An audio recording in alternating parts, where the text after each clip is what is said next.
अस्सलाम वालेकुम। Nursery class आज है आप करेंगे एक और नया हर्फ जो कि है डाल। डाल के बाद ड से डोल, ड से डब्बा। अब आप इनके अंदर रंग भरिए, खूबसूरत से रंग भरिए। उसके बाद आप इस पेज पे आएँ, बनावट सीखिए और लिखिए। अब देखिए ये सारे ड हैं और इसमें आप लिखेंगे ड लिखना इस तरह से, इस तरह आप इसके ऊपर ड लिखें। ड से शुरू होने वाले तस्वीर के नीचे हर्फ लिखिए वरना क्रॉस लगा दें। अब इसके नीचे आप इसके देखें कि ये क्या है, ड डब्बा। ड टमाटर है तो इसके नीचे आप क्रॉस लगा देंगे। इस तरह से इन दोनों शक्ल को आप खुद बचानिए।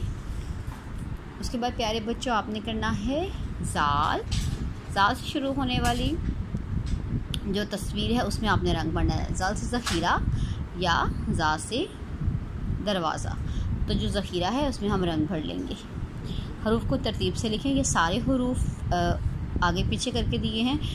अलिफ से आपको पता है कि स्टार्ट होता है, उसके बाद क्या आएगा यहाँ से यहाँ तक। अब आप खुद करें क्योंकि आप ब की फैमिली को भी जानते हैं, आ की भी और द की भी। सो आप इसको हरूफ को तरतीब से लिखिए और इसकी तस्वीर जो है वो मुझे आप व्हाट्सएप कर दें।